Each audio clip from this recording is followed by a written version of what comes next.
존경하는 국민 여러분, 재동포 여러분, 김진표 국회의장님과 선배 동료 의원 여러분, 더불어민주당 원내대표 박홍근입니다.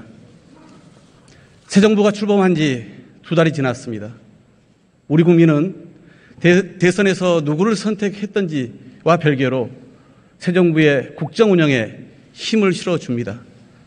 새로운 시작은 누구에게나 희망과 기대를 갖게 하기 때문입니다. 40.3%의 득표율로 당선된 김대중 대통령의 취임 초기 지지율은 71%였습니다. 48.6%의 득표율로 당선된 윤석열 대통령의 최근 지지율은 32%입니다. 지난 대선에서 윤석열 후보에게 투표한 국민의 3분의 1이 지지를 철회한 것입니다. 곧 30%도 무너질 것이라는 예측마저 나옵니다. 출범한 지 2달 만에 새 정부의 국정 운영 지지율이 정권 말기의 레임덕 수준입니다. 이런 초유의 상황에 대해 윤석열 대통령은 지지율은 의미가 없고 국민만 생각하겠다고 합니다. 국정 운영 지지율이 국민의 여론인데 윤석열 대통령이 생각하는 국민은 도대체 어느 나라 국민입니까? 국민은 대선 이후 2달가량의 인수위 기간에 새 정부가 무엇을 하겠다는 것인지, 어려운 경제 상황에 어떻게 대처하겠다는 것인지 제대로 들어본 바가 없습니다. 오직 기억에 남는 것은 대통령실의 용산 이전뿐입니다. 취임 뒤 면밀히 검토해서 차분하게 추진해도 될 일을 단 하루도 청와대에 있지 않겠다는 고집으로 밀어붙였습니다. 인사 대참사에 비견되는 내각 인선은 부실한 사전 검증으로 4명이 줄줄이 낙마했습니다.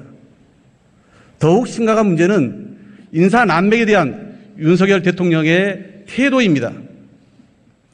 부적격 사유가 명백했던 정호영, 김승희 후보자조차 시간을 질질 끌며 인사 강행의 명분용으로 활용하느라고 코로나 재확산 국면에 보건복지부 장관이 공석인 결과를 초래했습니다. 만취 운전 경력 등으로 낙마 사유가 분명한 박순애 교육부총리의 임명을 강행하면서 언론과 야당의 공격을 받느라 고생 많았다며 공직 후보자의 당연한 검증 과정에 대해 부당하다는 식으로 반응했습니다. 잇따른 부실 인사로 지적을 받자 전 정권에서 지명된 장관 중에 이렇게 훌륭한 사람 봤냐며 반문도 했습니다. 이런 대통령의 태도에서 국민은 쓴소리에 귀를 닫은 오만과 불통을 절감했습니다. 이 정부가 소통의 상징이라 여기는 도어 스태핑은 더 이상 소통의 자리가 아니라 대통령의 말실수를 걱정하는 자리가 되었습니다. 대통령의 측근 챙기기는 도를 넘은 지 오래입니다. 검찰의 주요 보직은 온통 대통령과 인연이 있는 특수통들의 몫이 되었습니다. 내 식구 챙기기식의 검찰 인사는 대통령의 친정인 검찰 내부에서조차 지나치다는 비판의 목소리가 나오고 있습니다. 대통령실의 핵심 조직도 검찰 출신 측근들로 채워졌습니다. 박근혜 정부 청와대의 문고리 3인방에 빗대 윤석열 정부 대통령실은 이른바 검찰 출신 문고리 육상시에 의해 장악되었다는 비판이 제기되고 있습니다. 법무부, 행안부, 국정원 등 권력기관 정점에 한동훈, 이상민, 조상준 등 핵심 측근을 임명했습니다. 대한민국을 마침내 검찰공화국으로 만든 것입니다. 최근 연이어 불거지고 있는 대통령실 지인 채용과 김건희 여사 관련 인사 논란은 점입 가경입니다. 대통령실의 육촌 친척과 40년 지기 황모 씨와 우모 씨의 아들에 이어 이번엔 검찰 시절 인연을 맺은 지인의 아들까지 모두가 대통령실에 채용되어 근무 중인 것으로 확인되었습니다. 대통령실 출입 기자들 사이에서 친인척과 지인 채용 추가 사례를 찾기 위한 취재 경쟁이 붙었다는 웃지 못할 이야기도 들려옵니다.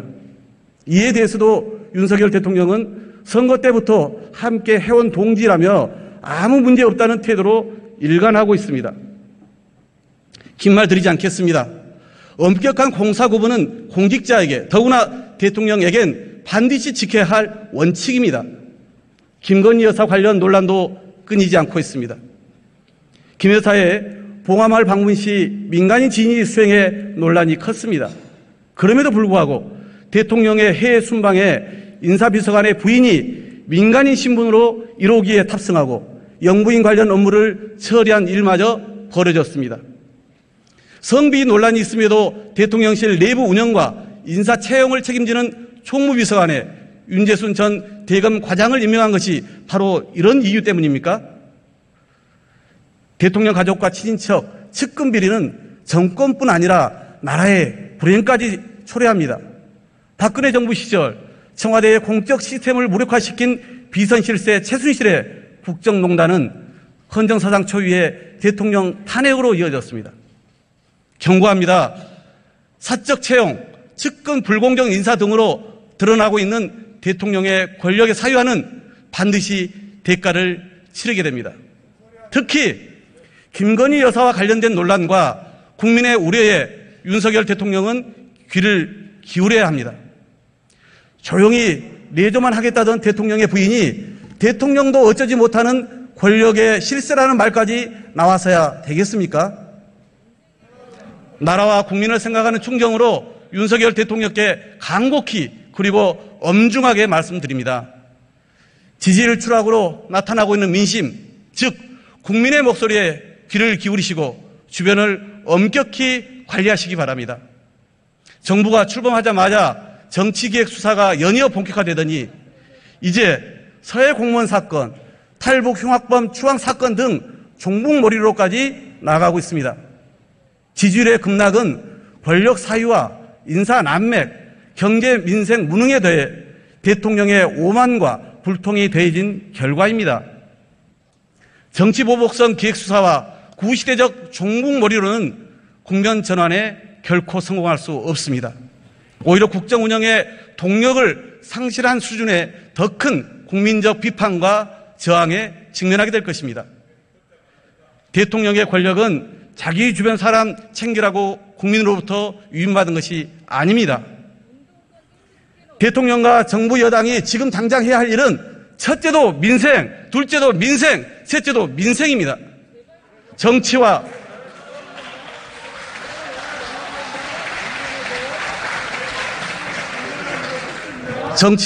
국정 운영의 본질은 국민이 마음 편히 잘 먹고 잘 살 수 있도록 하는 것입니다. 더구나 지금은 비상한 경제 상황으로 대다수 국민이 불안하고 삶이 벼랑 끝에 내몰리는 위기 국면입니다. 윤 대통령과 정부 여당에 촉구합니다. 국정 운영의 기본으로 돌아오십시오. 무엇보다 경제와 민생에 집중하십시오. 원내 제1당인 더불어민주당은 경제와 민생을 제대로 챙기는 일이라면 초당적으로 협력할 것임을 분명히 말씀드립니다.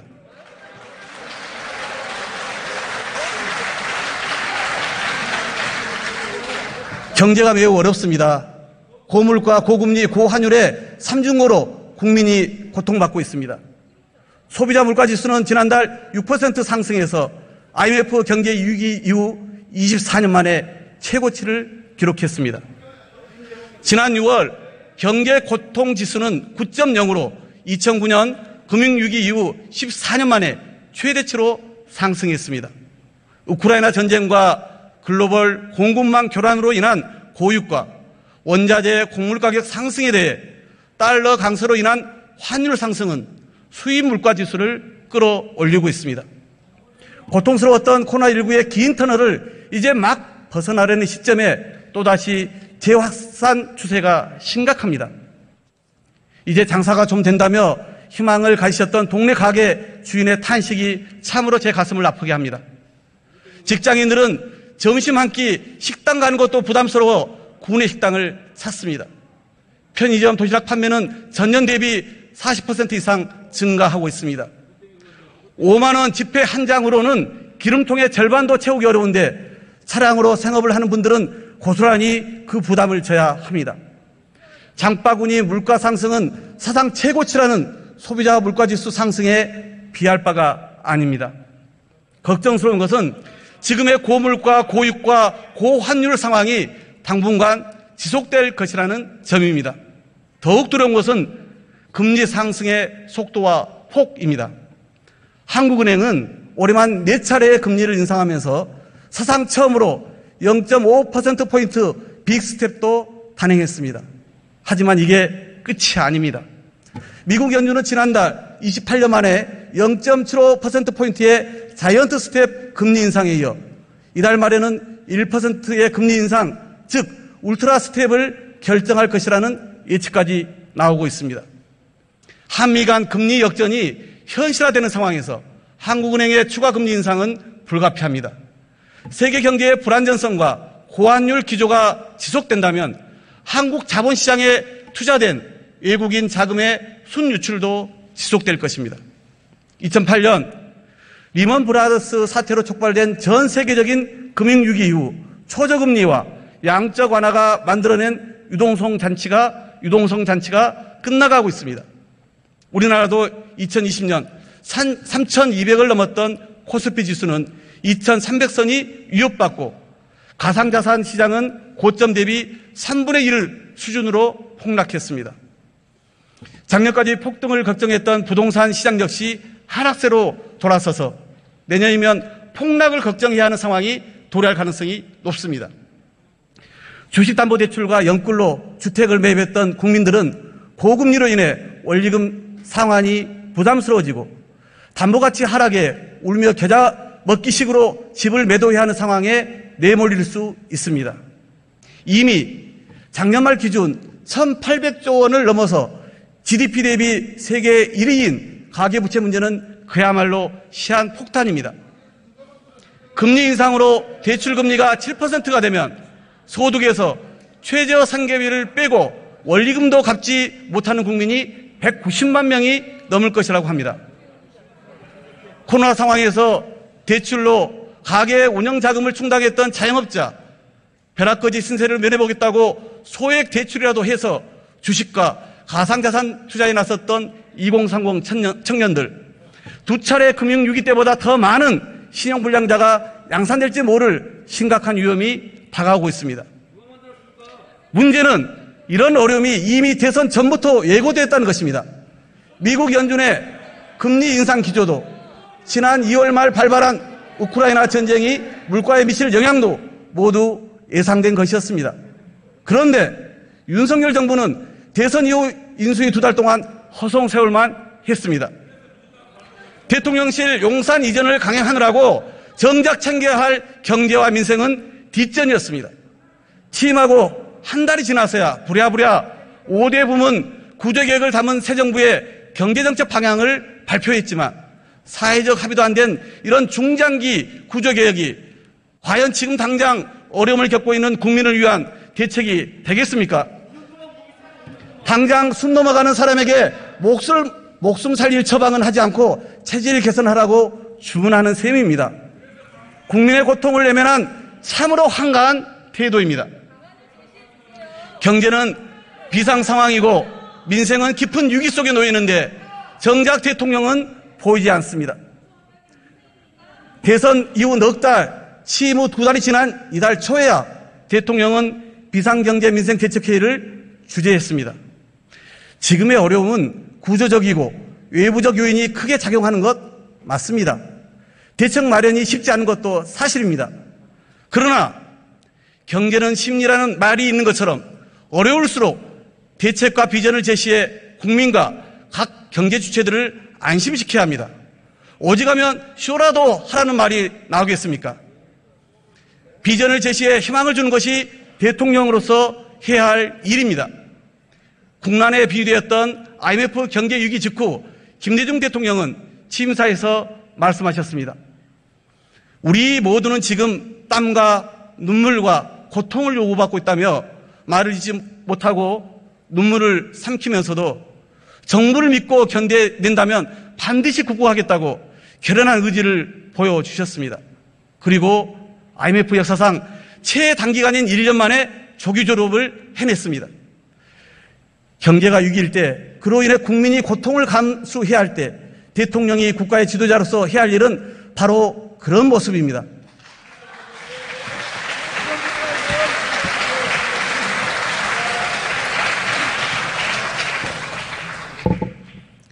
고통은 결코 평등하지 않습니다. 어려운 계층일수록 고통은 가중됩니다. 어려운 국민일수록 고통을 견딜 여력이 없습니다. 불평등한 사회경제 구조는 위기에 더 가혹합니다. 지금과 같은 위기 상황일수록 국가는 어려운 서민과 민생을 챙기는 데 온 힘을 다해야 합니다. 국가의 자원을 집중해야 합니다. 고물가와 고금리를 단기간에 해결할 수 없다면 어려운 국민이 견뎌낼 수 있도록 국가의 자원에 정책의 최우선 순위를 두어야 합니다. 재정의 역할이 절실한 때입니다. 무대처로 일관하던 윤석열 정부가 뒤늦게 처방을 내놓았지만 방향이 완전히 거꾸로 가고 있습니다. 법인세를 감세하겠다고 합니다. 우리나라 기업의 절반은 이익이 나지 않아 법인세를 내지 않습니다. 상위 1%의 대기업이 법인세의 80% 이상을 납부합니다. 결국 법인세 감세의 혜택은 한 해 수십조 원의 이익이 나는 삼성전자 등 재벌 대기업과 금리 인상기에 예대마진 폭리로 올해 1분기만 9조 원의 영업이익을 거둔 4대 금융지주 등에 돌아가는 것이 현실입니다. 대기업의 투자 유인을 명분으로 내세우지만 법인세를 낮추더라도 투자로 유인되지 않는다는 것은 이미 객관적 통계로 확인되었습니다. 효과는 없고 부자 감세라고 비판받았던 이명박 정부의 정책을 재탕하는 것에 다름 아닙니다. 지금 정부가 내놓은 대책은 온통 감세와 규제 완화 정책뿐입니다. 물가 대책이라고 내놓은 관세 인하도 소비자 가격은 요지부동이고 기업만 수익을 챙기고 있습니다. 국채 발행을 하지 않겠다고 하면서 감세로 세수가 줄어들면 무슨 돈으로 서민을 지원할 것입니까? 재벌 대기업과 부자들은 챙기면서 정작 어려운 중소기업과 자영업자, 서민들의 고통은 외면하겠다는 것입니까? 부동산 세제의 불합리한 부분은 물론 개선해야 합니다. 그러나 부동산 가격 하락으로 세금 부담이 줄어들 것이 예상되는 상황에서 열일 제쳐두고 부동산 감세에만 몰두할 때가 아닙니다. 역대 어느 정부가 규제 개혁을 추진하지 않은 적이 있습니까? 아무리 성공적인 규제 개혁도 효과가 나타나려면 몇 년이 걸립니다. 올해 그리고 내년 계속될 민생의 고통을 규제 개혁으로 해결할 수 있습니까? 당장 해야 할 일과 중장기적으로 할 일을 구분하는 것은 국정 운영의 기본입니다. 올해 민주당은 예산심사에서 불효불급한 예산을 과감히 드러내고 고물가, 고금리로 고통받는 서민과 중산층을 지원하는 예산은 확실하게 증액시켜 갈 것입니다. 이를 위해 소수 재벌 대기업 등의 혜택이 집중되는 법인세 감세 등으로 국가 재정이 축소되는 일은 반드시 막아내겠습니다.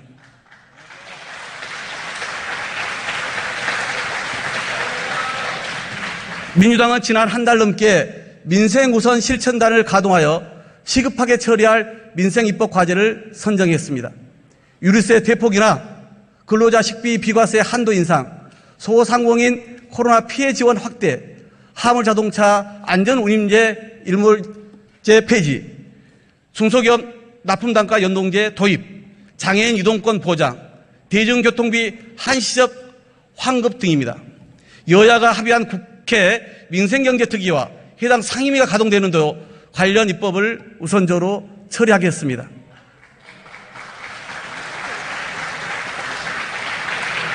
특히 코로나19로 벼랑 끝에 내몰린 소상공인과 자영업자들이 억울하지 않도록 손실보상과 피해 지원의 대상과 기준 등 관련 제도를 개선해야 합니다.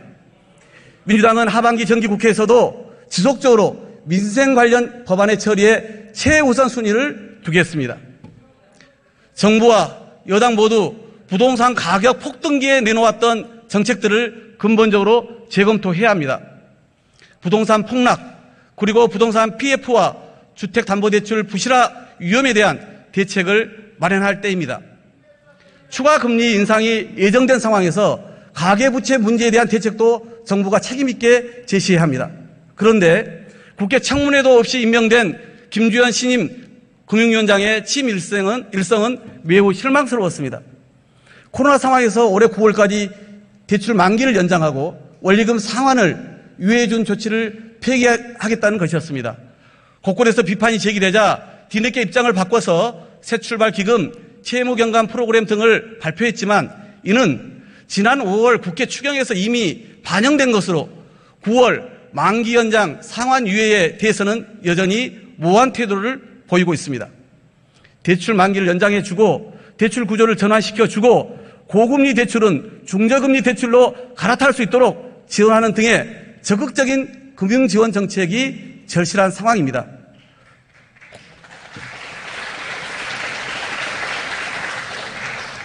코로나 국면에 어렵게 버텨온 중소기업, 자영업자, 서민들이 파산하건 신용불량자가 되건 빚독촉에 시달려 생의 마지막 순간에 내몰리건 그냥 방치하겠다는 것이 윤석열 정부의 정책이 아니길 바랍니다. 민주당은 올 9월 대출 만기 연장과 원리금 상환 유예 조치가 반드시 관철될 수 있도록 하겠습니다. 정부 재정과 금융기관의 협조로 서민금융 지원을 위한 기금을 확대하고 새로운 채무조정 프로그램도 정기국회 내에 마련하겠습니다. 고통을 피하기는 어렵지만 고통을 최소화할 수 있도록 그리고 어떤 국민도 국가로부터 버려졌다고 느끼지 않도록 최선의 노력을 다하겠습니다.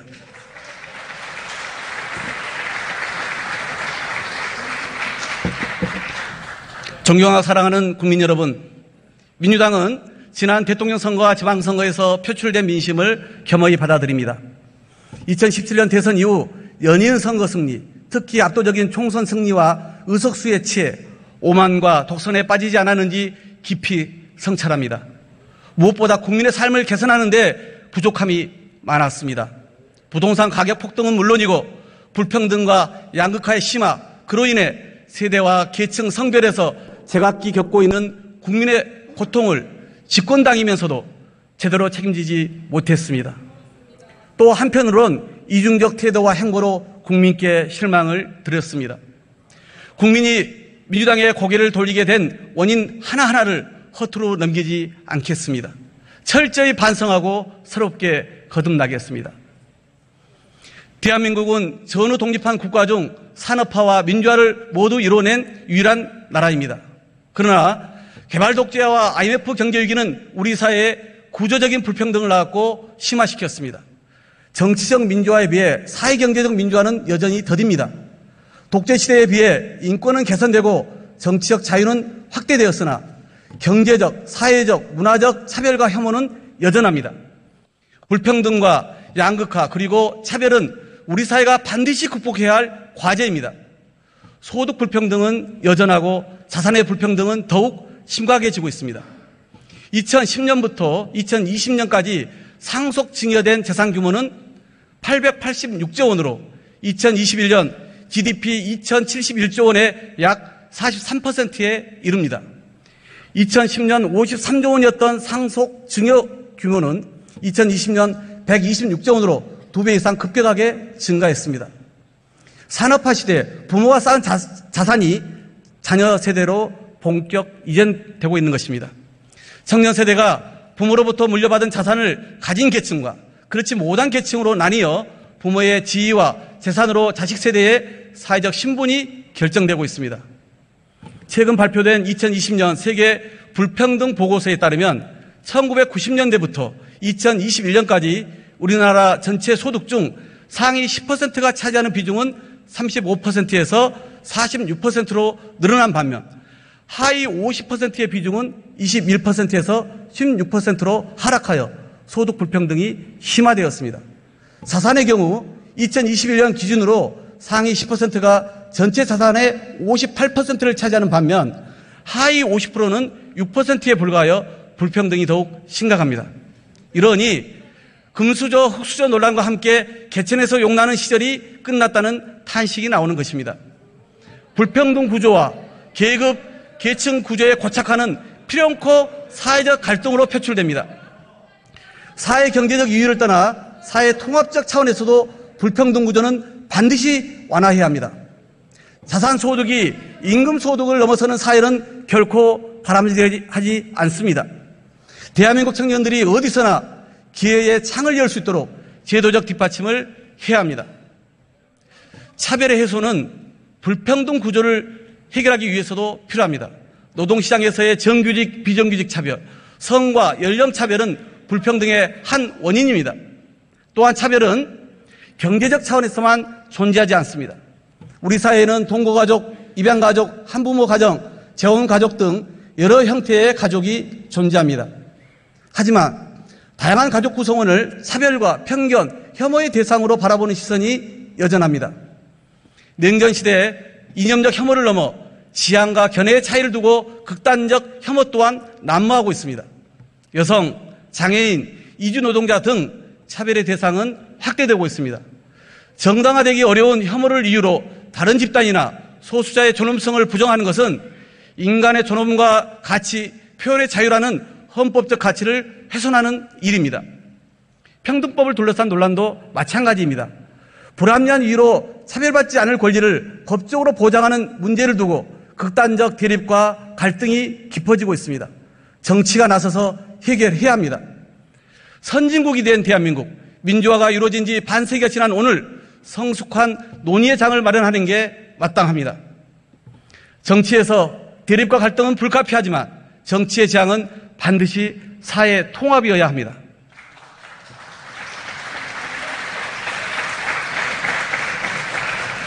이념과 지역으로 갈라졌던 대한민국이 또다시 계층과 세대, 젠더로 갈라져서는 안 됩니다. 민주당은 이번 정기국회에서 평등법 등 다양한 형태의 혐오와 차별을 막기 위한 사회적 공론화에도 본격 나서겠습니다. 그 과정에서 모든 의견을 수렴해 가겠습니다. 국민의 여론을 존중하고 판단하겠습니다. 민주당은 대한민국이 처한 구조적 위기에도 과감하게 대처하겠습니다. 누구나 이야기하는 인구 문제의 위기는 한층 심각해지고 있습니다. 2018년 대한민국 합계 출산율은 0.97명으로 세계 유일의 1명 이하 출산율을 기록했습니다. 2년 뒤인 2024년이면 이마저도 0.7명이 될 것이라고 합니다. 20대 인구는 2021년에 640만 명이었지만 2040년대가 되면 261만 명으로 약 60%가 감소합니다. 2014년 274만 명이었던 만 5세 이하 아동수는 2026년이면 절반 수준인 148만 명으로 줄어듭니다. 국내 소비 시장은 축소되고 보육시설과 보육교사는 물론 초중등 교사와 교실이 남아돌게 됩니다. 2021년 기준 대학 정원은 48만 명인데 20년 뒤 대학 입학생은 20만 명에도 못 미칠 것으로 예측됩니다. 군 징집 자원도 채 10만 명이 안 되어 현재의 병력 규모는 아예 유지가 불가능해질 것입니다. 지난 대선에서 민주당이 공약한 선택적 모병제 도입을 본격 검토해야 하는 상황입니다. 저출생 문제는 대한민국의 미래를 위협하는 최대의 위기 요인입니다. 결코 애면할 수 없는 문제이고 근본적인 대책 마련이 필요합니다. 국가 돌봄 책임제를 과감하게 도입해야 합니다. 육아휴직제를 실질적으로 제도화해야 합니다. 공교육 범위를 대폭 확대하고 정부가 공급하는 택지에는 공공임대와 1인 가구형 주택 공급을 확충해야 합니다. 인구 감소로 인한 소멸 위험 지역이 2015년 80곳에서 2022년 113곳으로 늘어 전체 228개 시군구의 절반 수준에 육박했습니다. 앞서도 지적했지만 인구 문제는 지역 간 불평등에 더해져 수도권 과밀과 지방 소멸이라는 양극단의 위기를 낳고 있습니다. 국토균형 발전과 농촌 살리기, 농업 지원도 국가적으로 절체절명의 과제가 되었습니다. 저출생과 함께 세계사에서 가장 빠른 속도로 진행되고 있는 고령화 역시 우리 사회의 위기 요인입니다. 고령화는 빠른 속도로 복지 비용 증가를 초래할 것입니다. 2030 세대의 인구 비중은 급감하는데 복지 비용이 증가하면 미래 세대가 그 부담을 감당하기 어렵게 됩니다. 지금부터 적정 부담, 적정 급여의 구조로 복지 시스템을 근본적으로 개혁해야 합니다. 연금 개혁도 국민연금만이 아니라 기초연금, 국민기초생활보장법 등을 포함해 전반적인 노후소득 보장 체계 개편과 함께 가야 합니다. 더 나아가 저출생, 고령화, 4차 산업혁명 등 산업구조와 노동시장의 변화에 조응해서 전 국민의 기본적인 생활을 보장하는 적정선과 제도를 마련해야 합니다. 인구정책은 민주당만의 문제가 아닙니다.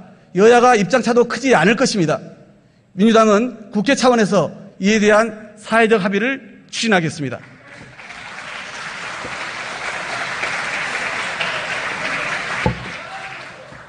지구적 기후변화는 위기이자 기회입니다.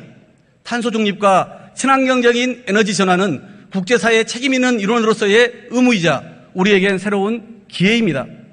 애플과 테슬라 등 글로벌 기업은 RE100, 즉 재생에너지를 100% 사용하는 기업이 아닌 경우 향후 제품을 구매하지 않겠다고 선언했습니다. 그 추세는 점점 더 확산되고 있습니다.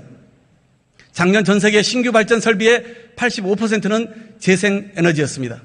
산업적 측면에서도 원전보다 훨씬 큰 시장입니다. 전 세계 에너지 산업의 미래는 단연 재생에너지입니다. 수출로 먹고 사는 나라에서 선택의 여지가 없습니다. 탄소 중립과 재생에너지 확대를 거부하는 것은 대한민국 경제의 미래로 향하는 문을 닫아 걸겠다는 선언과 같습니다. 그런데 얼마 전 발표된 윤석열 정부의 에너지 정책에는 재생에너지 발전 비중의 목표치마저 사라져버렸습니다. 문재인 정부의 에너지 전환 정책이 바보 같은 짓이 아니라 윤석열 정부의 에너지 회귀 정책이 바보 같은 짓입니다.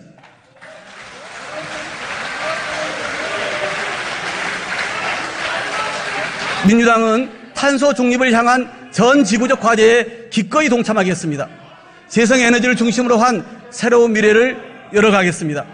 그것이 우리 경제와 산업을 위한 희망의 기회가 될 것이라 확신합니다. 대의민주주의에서 정당은 민의를 대변해야 합니다.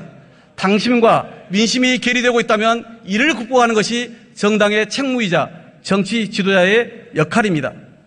복수 정당제에서 각 정당은 누구를 대변하는지, 지향하는 가치가 무엇인지 분명히 해야 합니다.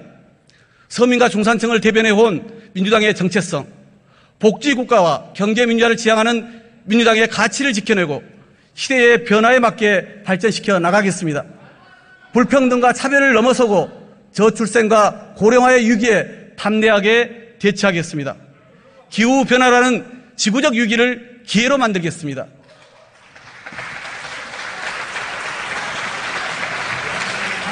존경하고 사랑하는 국민 여러분, 민주당은 민심의 바다에서 진보의 가치를 지향하며 대한민국의 미래를 열어가는 진보적 대중정당으로 거듭나겠습니다. 국민 여러분께서 민주당의 부족한 점은 질책하시면서도 민주당이 새로운 미래를 담대하게 열어갈 수 있도록 늘 함께해 주시길 간곡히 부탁드립니다. 감사합니다.